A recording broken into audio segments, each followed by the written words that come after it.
right, guys, how we doing today? Sam here with you on Wednesday, October 10th.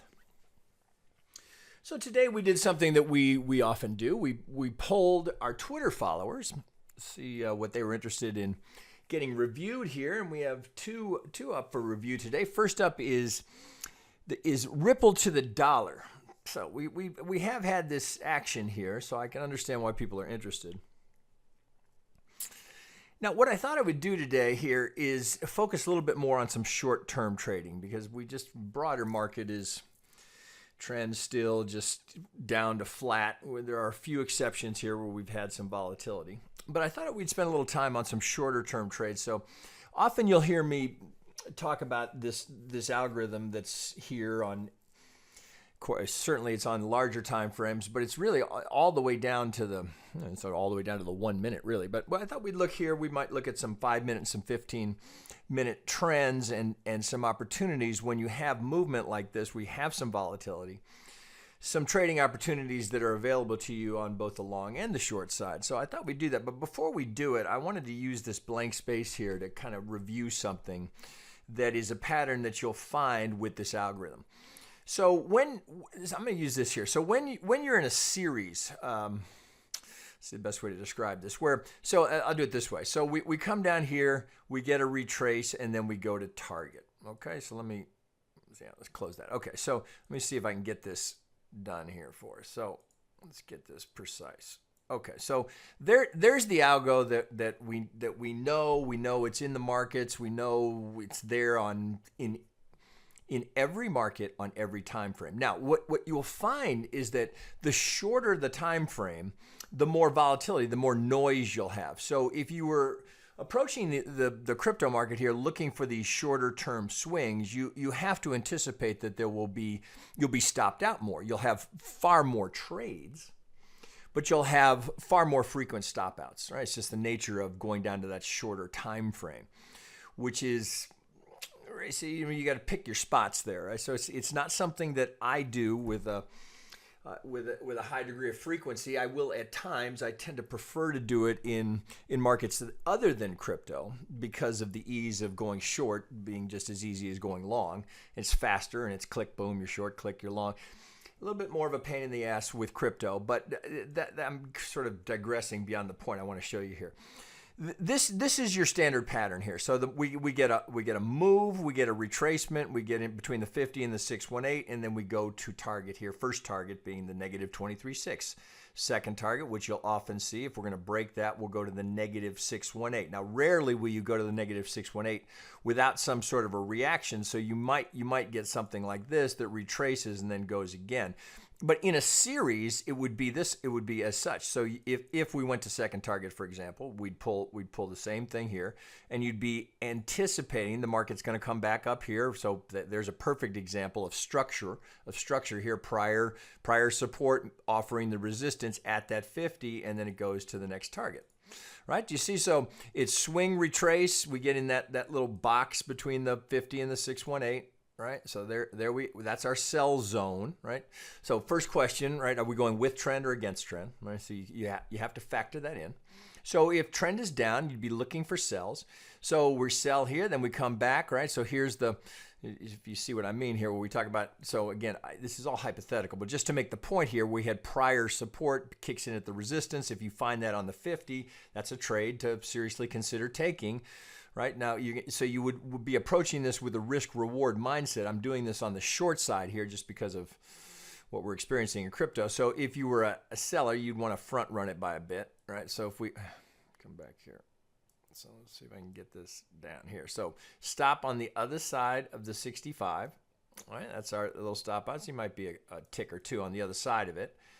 So let me open this up here so we can see it better. So with this as your target, so you got to do the math and say, well, is the risk reward based on the size of the swing? Does that make sense, right? Can I get at least a 3-to-1, right? Which I would tell you is a minimum. So here again, in my little hypothetical example, you've got what do we get? 3.4 to 1, right? So that's certainly a valid trade to consider.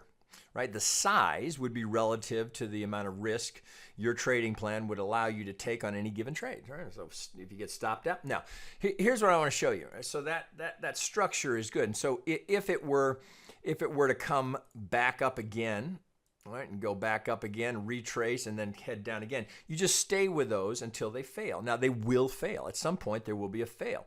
So the point I want to try and show you is this. So I'm going to take that off. So let's say you've got this trade on. Let's see. We've had one that went to target. Now we're in the process of coming back up in the retracement. Now, if this comes up and we break the 65, it's not necessarily a trend change. It's just, if you took that trade, you're stopped out. So that's the first reality you deal with. So, but if it breaks it, it doesn't immediately assume that the next trade is a buy. You've got to be aware of this tendency that the algorithms like. So if you were to break that, the next thing you've got to do is go back a pivot. They seem to like this format here. So let me see if I can get this moved up a little bit. So we would go back here, down to this low. So where you have this, I'll use Elliott nomenclature here. So we go A, B, C. Right, so the idea being that if we get the break on the smaller one, you go back one pivot because they absolutely love this one. They love that one. All right, that's something you will see all over the place on all time frames. So you've got and again, I'm just using Elliott terminology here. So you've got an ABC swing.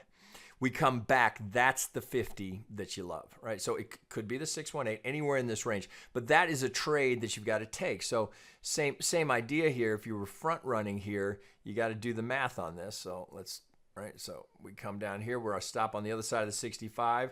Our target is down here. So yet again, these tend to be, or it kind of depends on the time frame you're trading, these tend to be in the 3.5 to 1 risk reward, assuming you're selling at the 50. Now, if it goes up to the 618, right? If you, for whatever reason, maybe you had some structure, there was some reason that you were looking, maybe there's a median line intersection, some reason where you were entering the trade at the 618. Well, that changes the risk profile, right? So now you're taking a very tight trade here because your stops, 2-3 ticks on the other side of the 65. But look what happens to the risk reward, right? So now we go down here. Now we have 11 to 1. Which is why I will often tell you that the way you want to approach these is that if you get maybe a bite size here at the 50, knowing full well that it could very easily go up to the golden zone, right? We see that all the time.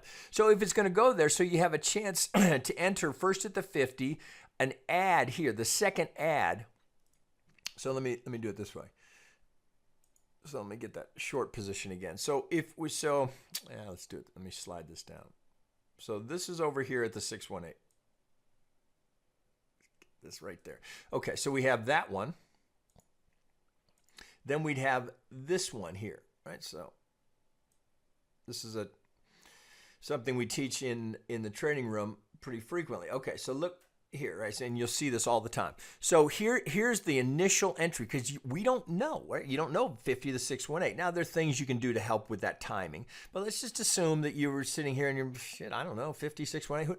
So an initial trade at the 50 is always a good thought. So you've got well, in this case, you've got almost let's call it 3.6 to 1, 3.7 to 1. So you're a few ticks beyond the 65. So that first entry, you've got so second entry, if it's going to go up to the 618, and we're going to tag either the 618 or get into that golden zone here. So your second entry is now, so you get a combination of a 3.7 in conjunction with an 11.23, meaning you're going to end up with a blended fill. It's going to be right in the smack dab in the middle of those two. So what you're going to end up with is an entry right in the middle of that. Let me bring this down here. So that stop doesn't change. This target doesn't change, so we can get rid of this. So just trying to give you the idea. So you're going to have a blended fill. So what do you end up with? It's almost a 7 to 1. So it's not a bad way to consider approaching the market because it's very hard to know. And again, there are things we'll talk about, we'll help identify as to whether or not you're going to see a turn at the 50 or the 618 if you're going to get a turn. And of course, right? So obviously, always the potential that it gets stopped out. But look what you've done to your risk reward. So you've got a much better risk reward. It's why I encourage people to consider this approach. An initial bite at the 50 and then your second, but you can actually be a little heavier here on the second trade because the risk is much smaller. So if you get that turn, you end up with the roughly 7 to 1 risk reward. But this is a pattern that you have to watch for. And when you see these breaking, it's always a question of, okay, well, does that mean I have a trend change or do I have to now just use the next pivot? right? So often you'll just go to the next pivot and say, okay, well, I've had that change, but here's the ABC again. So if it comes back now, we come back to the 50, you want to pay attention to that, consider. Now note here, if it comes to here, we have the structure, right? The prior pivot, right? Prior support will often be there to offer that resistance, which drives the price down. So it's this series that you're looking for, understanding that often there will be times where you'll have one of them get stopped out, but then you immediately, if you get new lows, go to the new one. So you get that ABC. The algos love that. If it went down here and you had some sort of a big move up here, well, you got to check. So let's say we break that and you go, shit, is that a trend change? Well, you can't be so fast about it, right? You'll see me do this all the time. You've got to go back one. Right, maybe have a 1-2 something, we do. Maybe we've got some sort of an Elliott play here. Could be a diagonal. Maybe we get something like this. Maybe we've got something like this. It looks like, hey, I could have 1, 2, 3, 4. Maybe that. Maybe I've got an Elliott move in play. I've got a wave structure that's developing here. So you've got to go back to the last dominant pivot and say, hey, maybe this is where I get that turn here, or maybe here where we run into prior support offering that resistance can very well be the setup to that next move down. Right now, when you start breaking a dominant pivot here, like this, if this was going to go up and break, and this were a significant pivot, now you have the potential for the trend change. So what you're doing then is going from this dominant pivot, we're putting in new highs. That first retrace is the one you do want to take. That first move back to the 50, which sets up the move here. So now we're going back the other way, right? So now we potentially have a trend change. So now you have that first 50 is the one you want to take. If that breaks, right, it's the same process going back the other way. If that breaks, so let's get rid of all this. So we come back down. All right, so the market comes down. We get something like this, and then we're breaking here. Right, do I have another pivot to consider? Well, you always got to click that. Well, if we break that here, well, then of course you've got to do some decision. You got to look at the structure of the market. So if this breaks, are we going back down? And then can I find a dominant pivot where that would make sense? Right? If that's too far back, maybe you got to go up to look for another one. But you've got to keep checking these pivots until you can find the evidence of what they did last. What did they do last? Where is it? Can I find it? If I can identify it, I know what's most likely to happen next. Now again, eventually all of these algo pulls fail, right? Otherwise the market would just go sideways indefinitely. So eventually on one side they're going to fail. But I just wanted this pattern here, this ABC retraced to the 50 is really what I want you to see. And as we go into the market here, I want to show you that before we get down into some of these shorter term trades, because you're going to experience that on a regular basis, and it's not quite as black and white as you might think. So let me show you what I mean. So this can be very profitable, but you have to anticipate going into that you're going to have more stops, far more trades, but you're also going to have more stops. So let's look here at where we are here in the market. So this is the 60-minute of Ripple, right? So this is why people want to look at Ripple. Hey, shit, are we going? Are we finally going? Well, maybe. So all I've done here is just wick off this range here. Maybe this is a 1-2, and we looked at this not too long ago. Shit, I think it was last week. All right, so because that's so low here, I would check that, but I would also check the all the way. So I want to know all the way, swing low to swing high. So I'm going dominant swing, get it right on there. Dominant swing to dominant swing. All right, swing low, swing high. What do we do? Golden zone, right? It's deep, right? I think on some of the exchanges you want to tick through the 65. But here on Bitfinex, the 65 holds it, and we get this move. So you might be thinking to yourself, okay, well, maybe this looks impulsive. Maybe I've got something along these lines. Maybe I've got 1, 2, 3, A, B, C. There's the 4 going to 618. Yeah, it's deep, right? It reduces the odds that we're going to get a move up to the 5th because of the depth of the 4.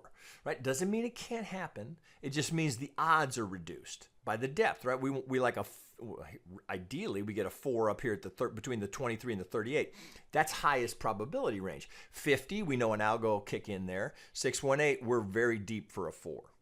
Now, so you can say, all right, well, maybe, right? I'm bullish Ripple. I like that. It's technical. I've got possibly a 1, 2, 3. That looks impulsive. Yeah, I know that's deep. Well, okay, so what am I anticipating coming off of that? Well, if that's a 4, excuse me, I got to come off of that with a motive wave. Now, does that look like a motive wave? You know, I mean, it's hard to consider this as anything other than some sort of an ABC, right? It's you know, the structure of it. Yeah, if I went down to the 5 minute, I could probably dig a count out of that, but it's going to be an ABC because I don't get the pullback and then the push to give me a motive wave. What I get is a correction, a corrective structure, right? We trend in 5s, we correct in 3s. Well, so this, if I look here and I go, oh, okay, well, that's some sort of impulsive move. I've come down here. I needed to have a motive wave to give me confidence that perhaps I was going up for a 5. I don't get it. All right, well, let's think about what that could mean.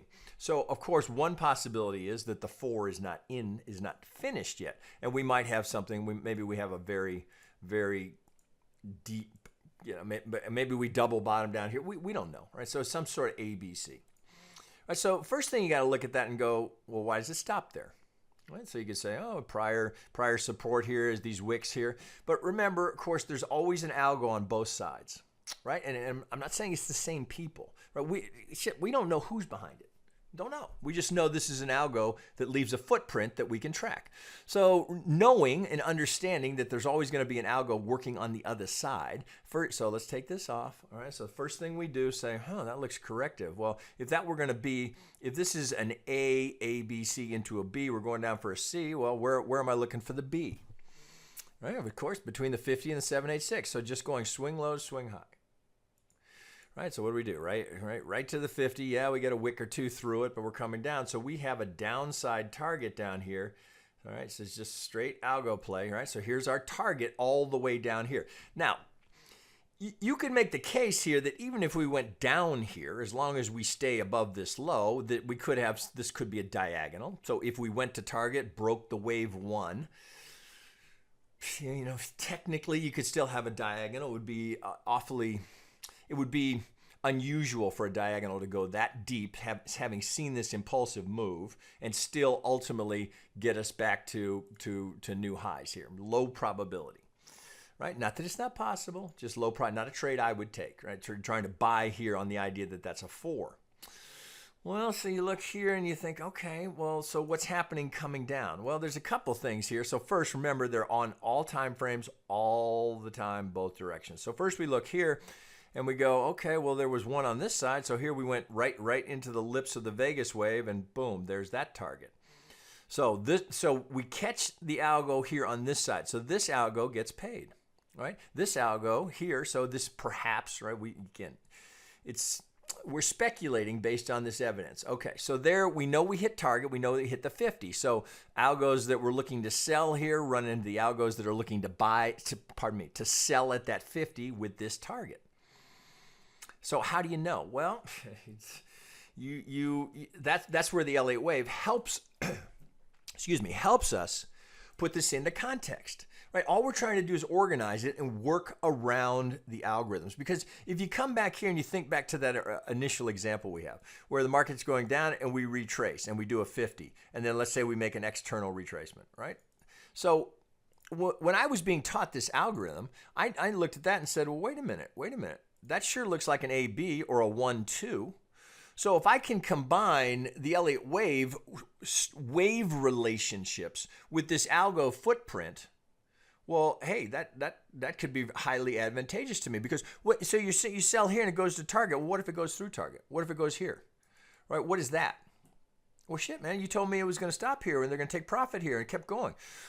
Well, so what would that likely be? Well, now if we go to our external retracement tool and we take the length of this projected from this, well, we know that a wave 3, if we're going to get a wave 3, and we don't know, but we can hypothesize based on the broader structure of the market, do we have the ingredients for this to be the time that we might anticipate a 1-2 into a 3? Well, where's the most probable location for a wave 3? 1618, the length of the 1 projected from the pivot of the 2. So that sure starts to look like we've got a 1, 2, 3. Now, hey, maybe it's an Elliott wave. So we come back here and we put potentially there's a 4 and a 5 could be going, you know, again, I'm just hypothetical. Maybe we've got something like this happening.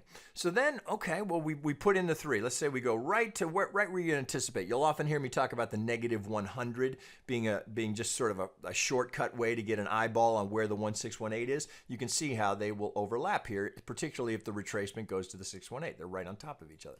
All right, so if that's a 1, 2, 3, well, then we know there's likely to be a relationship between the length of the third and if we get a pivot in the 4, if we're going to get a true 5-wave impulse or motive wave, let me say it that way because we could have a diagonal, but if we go from the 2 to the length of the 3, right, and we look here and we say, well, ideally, of course, we'd want to see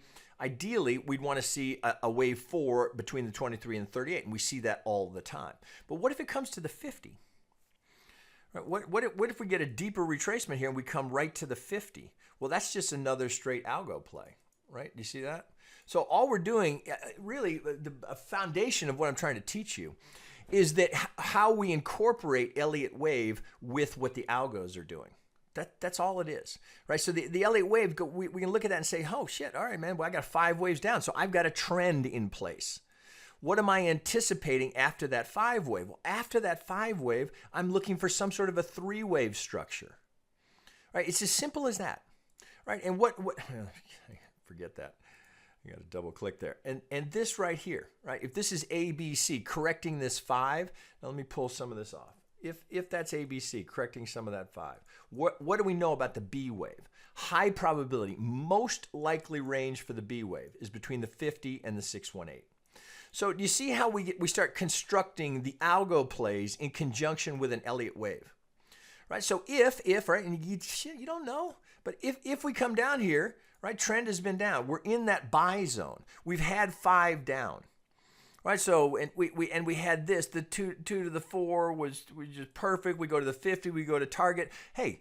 So we've had two winners in a row, substantial, right? Well, I guess relative to the time frame you're trading on. So I've got my completed motive wave. I'm anticipating the A wave to come off of that, and then I'm looking for the B. This is what we often see me talk about. You could buy the B into the C. Well, where are we anticipating the C to finish? If we've got a full 5-wave structure, all right, it's completely done. It's completed. Now we're coming back up. Where are we looking for the 2? So if this is a 1 wave, right, we've got a completed 5. So A wave, B wave. It could be a 1 wave, could be an A wave. But we're looking for 3 to correct it. Where is the next opportunity to sell it?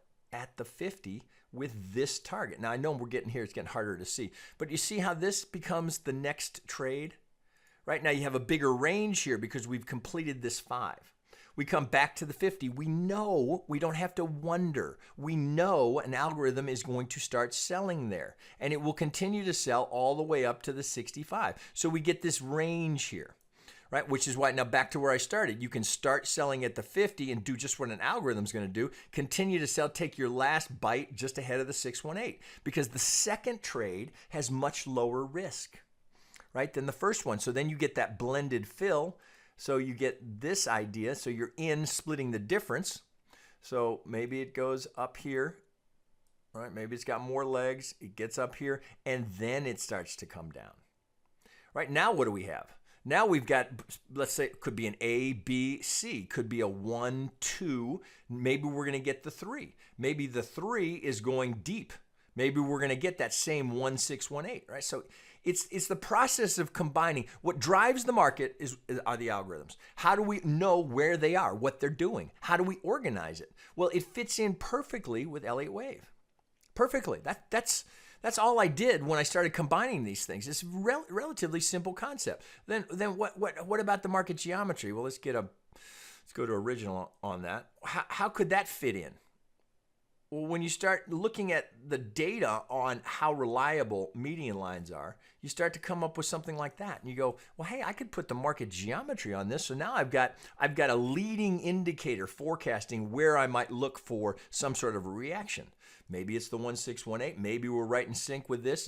It's all a function of where we are in that process so that then it happens again, right? Anytime we have 3 pivots, right? It's the same idea. Then here comes your target. That would be down here. Right? If you're going to get back to the median line, I know that's getting hard to see. So, all right, so there's enough theory, but just wanted to go over that with you so you understand why it's not the Elliott Wave that we're leaning into. We're using the Elliott Wave to organize the movement of the market when it does something beyond just a straight algo move, right? So if all it was swing to the 50 to the negative 23.6, right, that we know that's not what happens, right? When we get a trend, the market will go well through that. Well, hey, could I have a third wave in play? So come back here. We think, oh, one, it's a deep two, but that's something. That's something impulsive. So could that be a 3? Well, it could be. Sure, it could also just be an ABC that's finishing. And this could be coming down as a 1, 2. We don't know. You don't know. It's either a 1 or an A. This is either a 2 or a B. Right? At some point, you got to pay attention. In this particular case, where's 0 down here? Well, this is 1, 2, 3, 4, and 5. You know, we're going much lower. All right, so let me try and put this into practical application because that's a lot of theory and shit. I'm already at 25 minutes. Okay, let me get all of this off here. Okay, so let's go here. So we've identified this as a technical pivot. We know that there was an algo play in here. We know that this went to a 50. Let's go down to let's try the 15 minute. Because that's the larger structure that you're working from. Now remember as I showed you before, if this move gets stopped out, right, you've got to look for the next one. So if you hit this one and we come back up, we break the 65. You got to double click that to get it to stop. Don't forget, come back a pivot and look for this one, right? The ABC retrace. The algos seem to love that. Okay, so let's put this into the market and see what we can find here. So this right off the bat here. So I'm just using recent data. I'm not cherry picking. I didn't pick Ripple. The Twitter followers picked it. It's the point I'm trying to tell you. This is here in every market on every time frame. It's so you want to trade, you're like, crypto's dead. No, it's not. Right? You got to be doing, you got to be efficient with your short selling. You've got to be comfortable doing that. But there's certainly plenty of trades in here. So I look at this and I go, well, that looks like some sort of ABC. Now that looks deep. All right, so here's an example where it breaks. All right, so we look here. Interesting. So we break it here's a few wicks where we break it, ultimately gets to target. So I can't explain that. Right? I can't explain it. I can just tell you that if you stay with this pattern, we're constantly looking. Did they use this? No, didn't get there. Did they use this? Oh, that's interesting. Okay, there it is. So we have this here. That's really just one. We don't have a clear ABC in there. I mean, you could make the case that you have this kind of thing happening. That's your ABC. And if I'm not mistaken, this one that was third. Well, here it is. Here's the first one. Let's get that off of there. So you had this little baby one right here. Right, you see, went right to the 50, then got to target. That goes all the way to the fourth target. All right, so let's look here. So this one, so here's the little counter trend. Here's the come here. Here's this little counter trend. Okay, so 3 waves, finishes it. Some sort of correction is underway. All right, so what's there? They're using one of these pivots. So we start. What's the most recent one? Last swing. All right, that's front run on the 50, probably, right? You never want your entry right on the 50. You want to be a few ticks in front of it so they get target. All right, so that's good. What's next? How about this relative to here? Okay, so we take this, grab it, down to the swing low. Right, here's the 50, third target. So from here, blows right through. You get a little reaction at second, gets all the way to third target. Okay, so you look at that and you go, okay, well, that was technical. So let me just wick this off so you can see a little bit better. So that was the technical pivot, right? So we swing low, we get a little ABC, we go to the 50, that gets all the way to target. Well, you got to start using the most recent swings. And I'm going to try and find an example. So here what we have. From the last dominant swing to our most recent low, we come to the 50. Now that's got a target that's below. Got a target down here. Is it going to get there? Well, odds are, what about right here? Do we have another one? Let's look. All right, so we can come in here. Here's the last swing. Right to the 50. That's likely already achieved its target. All right, so let me zoom in here. Probably go down to the 5 minute here. So here it is here. So swing high at the 50. Here's the low. So this is a series that is not breaking. we had the initial volatility early on, that first one that broke, which looks much more like a B wave, right? Remember, B wave can go to the 786, but I'm just trying to focus here on the algo pulls. All right, so we're on a 15-minute chart. So we're right to the Vegas wave, right to the 50. That's close enough that that's likely a front run, although this might have more downside. There might be more legs in this. So you look here and go, God, could that be another one? Let's go from swing high, this pivot, to this one. Right, so let's go down to the 5-minute. How about that? We'll go to the 5 minutes. You can see this better. Right, so here's the 50. Well, let's get the swing right on it. Right, we change time frame. You got to tighten these up. Right, so here's the last one. Right, here it is again. Right, there's the target. All right, so we're all the way down to a 5-minute chart. Well, you go, well, wait a minute. What about that one? Well, all right. So again, it's going to be on both sides. So you look here and you think, okay. Well, here's the 50, so you got it. So algos are getting paid on both sides, right? So they get that one.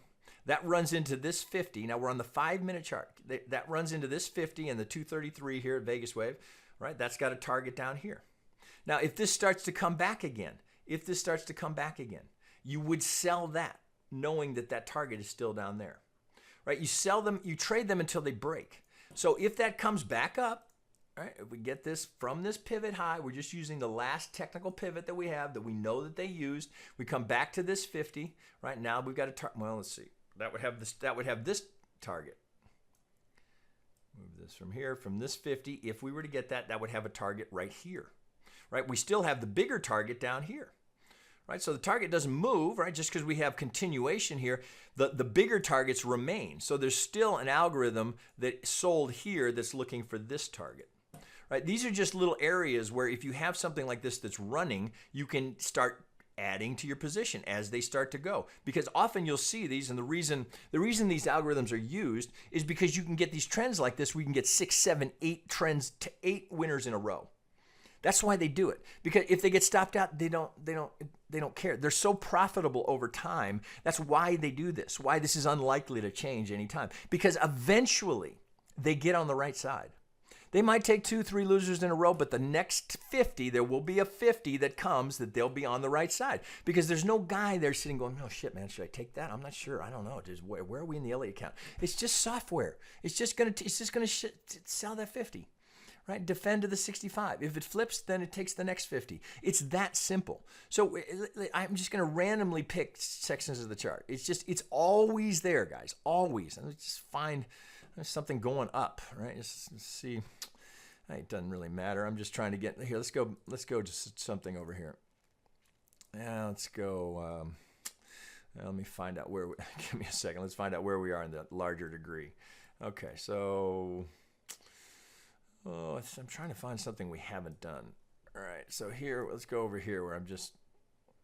No, here was something. So this actually looks like. It's going to be a little sleepy there. So we need trending. We need the market trending. Okay, so something happened here. All right, so let's look here. How about right here? We'll just I'm just randomly picking this.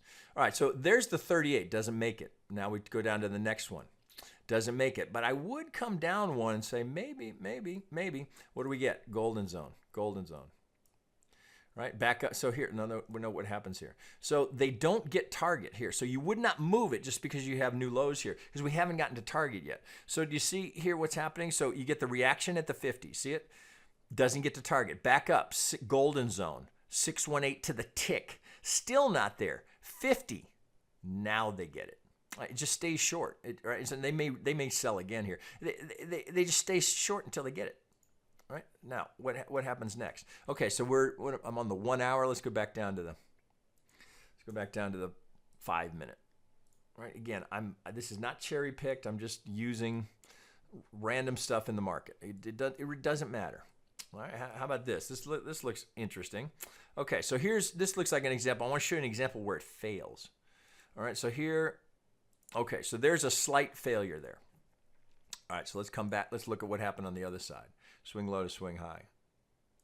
All right, so let's show this. All right, so this we come swing low, swing high. We come up to the 618. Doesn't get there. So here's a spot where they're taking some losers on the way here. Now that looks interesting. So let's just go back to that. So swing low, swing high. Well, first you had this one. All right, there's 50. Oh, Jesus. Again, guys, I'm not cherry. I had no idea that was there. Okay, so here it is. All right, so here's to the 50. What do? That's to the tick, guys. To the tick. How do we know it's an algorithm? It's not this. It's the reaction at the target, right? To the tick target. Right? You see that? I'm on a 5-minute. So then I would look here and go, okay, well, something significant happened there. So we come back down here. Now we've gone deep, but they're going to be on the other side, right? So there's this one, right? So there's this one, gets to target. Keep going. I'd be looking here. Here's 618. Now they break it finally. Okay, so this would imply strength in the market. So now they're going to take the next 50 on the way back up. So let's go. We check here. Slight break. I'd go back to the next pivot. Not quite there. All right, so now I'd be looking here. See, it's this constant process of trying to identify what they used last. Okay, there's a pivot. That looks technical. That looks technical. When do they get there? All right, so this one eventually takes a while. They get it. All right, so do you get the idea here? So if you're looking for, if you're frustrated, like, fuck, man, there's nothing to trade, nothing's happening. Shorten your time frame. You're gonna have to be on top of this more. But there's still trades in here all over the place, right? You got to go down here. I would suggest, right? My advice would be, if you want to do this, stick with the 15-minute. Algos love the 15-minute. They love the 15-minute. They're on all time frames, right? So if they can write it for one time frame, they can write it for another. But the 15-minute is where you get really, really juicy ones. All right, so here again, I'm just randomly, I don't even know where we are. I don't even know what this is sometime in September. Well, here's an example of one that, so we get here, look, okay, so here are failures, right? So here's the reaction at the 50, doesn't get to target, comes back down, golden zone, can't get there. Likely it's running into algos on the way back. So let's look what happened here. All right, so there's the 50. So let me take this off. So this is in play. Get rid of this. So we get this here, right? So here's the 50, gets target. All right, then we get a little reaction. Well, this looks like there were multiples here. Okay, so let's go here. It looks like this was wicked off or something I was doing. All right, so there's the 50, second target. So we look here and say, okay, well, that was, let me get rid of this. I'm getting over into real time over on the hard right edge. I know I'm going long here, guys. I'm trying to just make this point so you get this. Okay, so here's the, so we saw, look. Right, so we take this to this, right? 50 gets to and through target. Okay, so now we're going to use this. This is the last technical pivot. All right, now we're right into where are we now? All right, so there's the last 50. All right, and then I just went through all the little ones that are there. So there's no shortage of opportunities to trade. Happens to be in crypto, all the opportunities, for the most part, trends are lower. The opportunities are on the short side. Right, but again, we could pull up, so here, you do this. Pull up any chart, any asset, any time frame. I would tell you, start with the 60-minute, then go to the 15-minute. You're going to find them all over. That's why I'm trying to tell you. You know, for you crypto purists, I know you want to be crypto heroes. I understand it. I get it. I get it. Like, particularly if you're a millennial, you know, you want to be in crypto, right? That's your. But I often tell people this. The reason I think crypto has high probability of ultimately going to heights we have yet to see, and we may not even be able to imagine. Think about it this way. So if you're a millennial, you can't go back and buy into the internet boom. You can't be an early buyer of Google or Cisco systems, or you want to make social media. You can't go back and buy the IPO of Facebook or Twitter.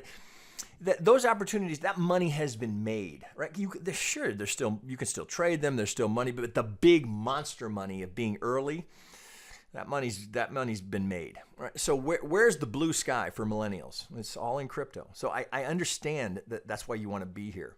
Right? This is where you have that kind of opportunity. If crypto is Web 3.0, I get it, right? Yeah, I'm as bullish as anyone, but you don't want to be such a purist about crypto that if that you're ignoring the trend because you're just waiting for the next opportunity. There is no shortage of selling opportunities in crypto right now. I personally don't like it. I don't like to short sell in here because I find it a pain in the ass. It's just a pain in the ass to short in crypto, which is why I rarely do it. So for me, most of my resources are directed to FX right now because there's always trading in FX. You want to see this at a level that will blow your mind? Pull up any Forex pair, any pair. Put on the 15-minute, put on the 60-minute, and just draw these swings. It will blow your mind if you've not done that, which is why I try and tell you guys, you got to get over, I'm crypto only. Crypto is fucking dead right now, guys. It's just not happening. Right, so we're all waiting for the big spark. Yeah, it's going to come. I have a high degree of confidence that it's going to come. But until it comes, I mean, if you're a trader, if you're trying to learn how to trade, why are you banging your head against the wall in crypto? Unless you're going short comfortably on a regular basis in virtually every crypto coin. Right? There's very little buying opportunity in crypto. Unless you're short selling like a madman, you're just sitting on your hands, right? So it's opportunity cost. You could think of it that way. Okay, well, if you're not in the market, you're not going to lose any money. You can think of it that way. Oh, I'll just wait till crypto booms. But it's the opportunity cost of just sitting there in the market. If you go back and look at some of the things that I've done recently where I'm showing you the FX markets, guys, there is no shortage of opportunity, and it's infinitely easier to trade. Much easier. Want to be short? Click. Want to be long? Click. It's that easy. It's not, oh, fuck, man, I got to borrow somebody's Bitcoin. Do I have? What's the ratio? Get my calculator. What do I need to do? How much crypto? Let's see. Wait a minute. What, Bitcoin to dollar? How much is that? What's that conversion? What's my total risk here? Fuck that. That's a pain in the ass. There's just no reason to do that if you've got other markets to trade in where you can be long and short. So I'm getting on a bit of a rant here. All right, guys, I've gone very long here. I just wanted to show you that you don't have to stay out of the market because you're like, shit, man, nothing's moving, right? So I'm just going to sit on the side. There are plenty of opportunities, long or short. They're here. You want some action? You're jonesing for some trade? Go down to the 15-minute. You'll find 20 trades a day. If you spread out, if you just looked at the 10 most liquid, largest cap cryptocurrencies and take it down to the 15-minute. Now, they're predominantly going to be shorts, at least at this moment in time. So get comfortable going short, but there's no shortage of trades. All right, guys, I didn't mean to go that long. All right, so if anyone's still listening, I'll wrap there. I'll be back. I'll make it much shorter on Ethereum. That's next up.